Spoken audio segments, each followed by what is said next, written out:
Hello dear friends, SBI का से स्वागत है। छत्तीसगढ़ राज्य ओपन स्कूल का मॉडल पेपर सॉल्यूशन कक्षा 10वीं का अर्थशास्त्र जो कि अभी होने वाला है जस्ट 2 दिन के बाद दोस्तों, 1 मई को सेट ए 2023 के लिए मोस्ट इंपॉर्टेंट क्वेश्चन। इसके पहले भी मैंने जब मॉडल क्वेश्चन पेपर नहीं आया था तो और अपलोड कर चुका है, उसको स्वयं से मैंने बनाया था क्योंकि बोर्ड ने मॉडल क्वेश्चन पेपर जारी नहीं किया था, इस वजह से मैं उसको खुद ही बनाया था।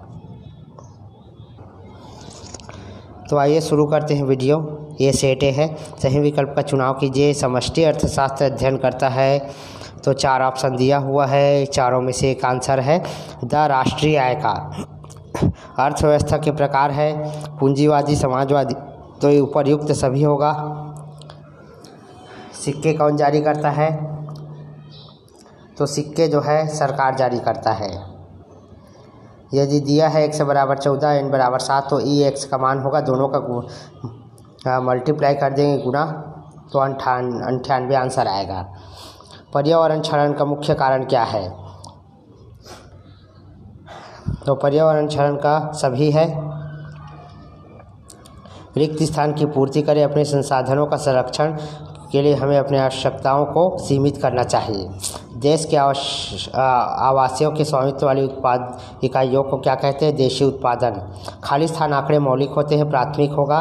चौथा, बाजार में किसी वस्तु के क्रेता की संख्या खाली स्थान होने पर, तो बढ़े होने पर, ठीक है। 5वां, बीमा कंपनियों की विशेष योजनाएं व्यक्तियों के जीवन, स्वास्थ्य और धन की सुरक्षा करता है। तो बताइए निम्न कथन सत्य है असत्य। मशीनें बनाना श्रम गहन विधि के अंतर्गत है, सत्य है। उत्पत्ति के साधन यदि महंगे हैं तो इससे उत्पादन लागत बढ़ जाती, सत्य है। पूर्ति अतिरेक का अर्थ है एक दी हुई कीमत पर पूर्ति की मांग से अधिक होना, सत्य।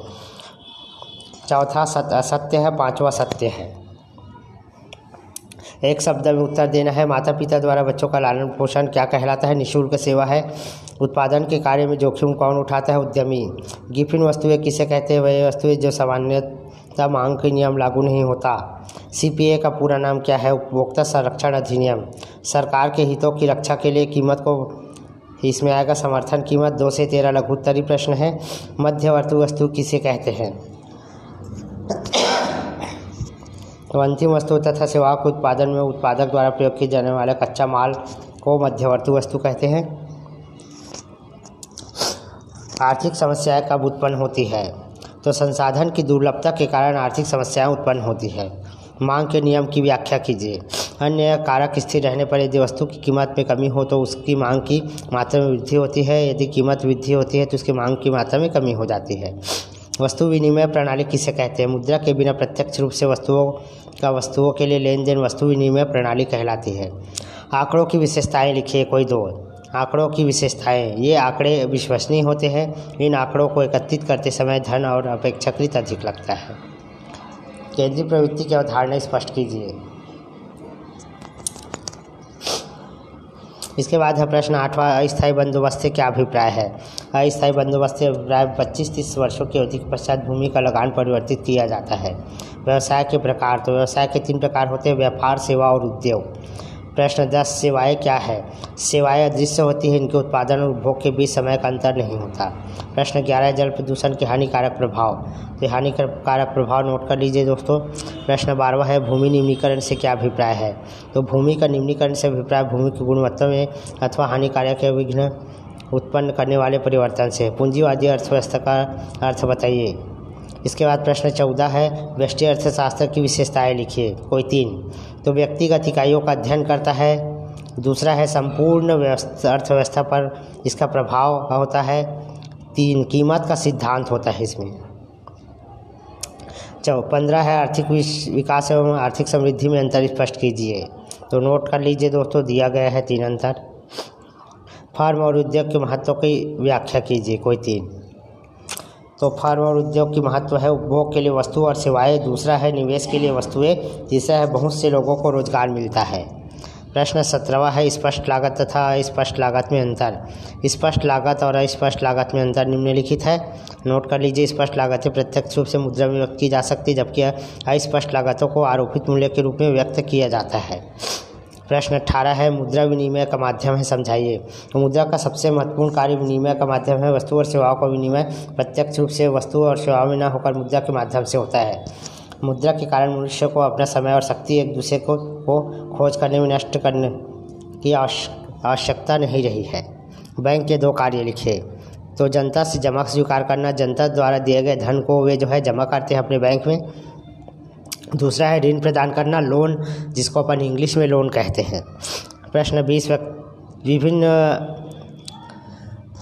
व्यक्तियों की आवश्यकता भिन्न भिन्न होती है, क्यों? विभिन्न व्यक्तियों की आवश्यकता भिन्न भिन्न हो सकती है क्योंकि प्रत्येक व्यक्ति की आवश्यकता अलग अलग होती है। अपनी ज़रूरत के हिसाब से वस्तुओं का उपभोग करते आवश्यकता पर आय का भी प्रभाव होता है। जैसे गरीब व्यक्ति अपने आय के हिसाब से विभिन्न वस्तुओं का उपभोग करता है और उन्हें क्या करता है, वह महंगी वस्तुओं को खरीद नहीं सकते। जैसे फ्रिज, कार, स्मार्टफोन इत्यादि बहुत ही महंगी वस्तुएं जिससे एक गरीब नहीं खरीद सकते। यदि वे एक वस्तु भी लेता है तो दूसरे वस्तु खरीदने के लिए उसे कुछ समय का इंतज़ार करना पड़ता है।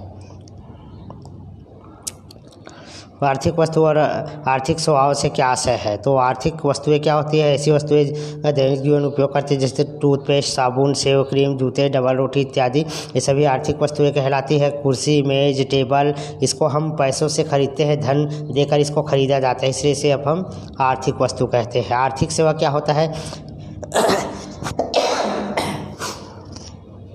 आर्थिक सेवा का कोई बाजार नहीं होता। जैसे माता पिता द्वारा बच्चों के लालन पालन की सेवा करना, वे सब सेवाएं जिनका बाजार में क्रय विक्रय नहीं होता, आर्थिक सेवा कहलाता है। अर्थव्यवस्था की केंद्रीय समस्याओं का वर्णन कीजिए। तो अर्थव्यवस्था का पहला समस्या होता है किन वस्तुओं और सेवाओं का उत्पादन किया जाए तथा कितनी मात्रा में किया जाए। ठीक है, तो ये एक समस्या रहती है कि वस्तु और सेवा को उत्पादन कितना किया जाए। ठीक है, दूसरा होता है वस्तु और सेवाओं का उत्पादन कैसे किया जाए। अब समस्या आती है, जैसे हमको एक कोलगेट बनाना होता है तो उसके लिए हमें उसका उत्पादन कहाँ से किया जाए, कैसे किया जाए, ये समस्या आती है। तीसरा है वस्तु और सेवाओं का उत्पादन किसके लिए किया जाए। अब यदि हमको टूथपेस्ट का निर्माण करना है तो हम किसके लिए निर्माण करें, है ना। तो स्वाभाविक सी बात है, हम लोगों के आवश्यकता के अनुसार उसका उत्पादन करते हैं। उत्पादन के 4 साधनों का वर्णन कीजिए।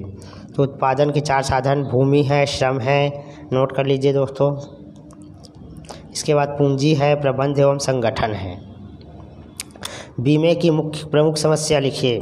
तो बीमे की प्रमुख समस्या निम्नलिखित है, नोट कर लीजिए। 4 पॉइंट में समझाया गया है, चारों पॉइंट देखिए। इसे बहुत सारे क्वेश्चन पुस्तक से भी पूछा गया है, कई लोग गाइड से पढ़ रहे होंगे, गाइड में बहुत सारे प्रश्नों के उत्तर नहीं दिया हुआ है, तो आप इस वीडियो के माध्यम से समझ सकते हैं। बैंक का साख सृजन कैसे करता है, समझाइए। तो बैंक साख का सृजन इसलिए करता है ताकि मुद्रा को जमा किया जा सके। साख का मतलब होता है अपनी विभिन्न शाखाएँ जो है अलग अलग क्षेत्रों पर वो लगाता है, ताकि लोगों जो है आसानी से बैंक जा सके और पैसा जमा कर सके, लोन ले सके इत्यादि।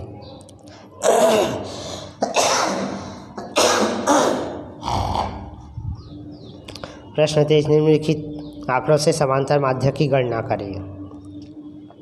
तो समांतर माध्य की गणना करने के लिए सारणी को इस प्रकार से बनाना होगा आपको ऐसे, और दोनों का गुणा कर देंगे दोस्तों। 6 चौक 24, 5 तिया 15, 6 दूनी 12, 7 तिया 21, 8 चौक 32, 9 दूनी 18 स्क्रीन पर दिख रहा होगा आपको। और गुणा करने के बाद दोनों को भाग कर देना 122 को 20 से, तो 6.1 आंसर आ जाएगा। प्राथमिक समांक और द्वितीयक समांक में अंतर स्पष्ट कीजिए। तो ये मैंने गाइड से इसको कॉपी कर लिया है, देख लीजिए।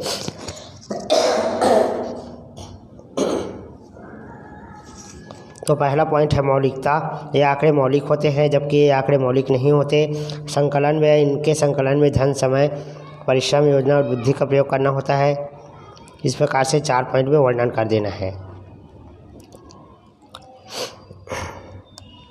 इसके बाद है 25, किसी वस्तु की व्यक्तिगत आपूर्ति को प्रभावित करने वाले कारकों की व्याख्या कीजिए, कोई 5। तो ये निम्नलिखित है, देख लीजिए। पहला है वस्तु की कीमत, दूसरा है अन्य वस्तुओं की कीमतें, तीसरा है उत्पादक साधनों की कीमतें और चौथा है विक्रेता का लक्ष्य। तो ये 4 पॉइंट जो है इसको प्रभावित करते हैं, नोट कर लीजिए। इसके बाद है मांग के आवश्यक तत्वों को समझाइए। तो मांग के आवश्यक तत्व निम्नलिखित है, निश्चित कीमत, खर्च करने की तत्परता, साधन, इच्छा। प्रश्न 25 है, प्रारंभिक एवं माध्यमिक शिक्षा उपलब्ध कराने के लिए किन्हीं 2 योजनाओं का नाम लिखिए। तो ये 2 योजना का नाम निम्नलिखित है, नोट कर लीजिए।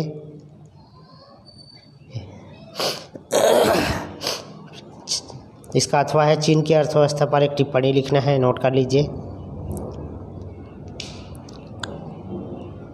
इसके बाद है 26 एकाधिकार से क्या अभिप्राय है, इसकी विशेषता लिखिए। तो एकाधिकार की निम्नलिखित विशेषताएं होती है। एक फर्म वस्तु को कोई निकट स्थानापन्न न होना। तीसरा है कीमत निर्धारण। इसके बाद मांग आधिक्य क्या है, किसे कहते हैं, मांग आधिक्य का वस्तु की कीमत पर क्या प्रभाव पड़ता है। तो यह नोट कर लीजिए, स्क्रीनशॉट करके नोट कर सकते हैं आप। इसके बाद 27 है भारतीय अर्थव्यवस्था की विशेषता का वर्णन कीजिए। तो भारतीय अर्थव्यवस्था की विशेषता का वर्णन है, देख लीजिए। इसके बाद इसका अथवा है द्वितीयक क्षेत्र की भूमिका स्पष्ट कीजिए। इसके बाद दोस्तों अपन सेट भी करेंगे इसके जस्ट बाद। तो ये कंप्लीट हो जाता है आपका पूर्णतः।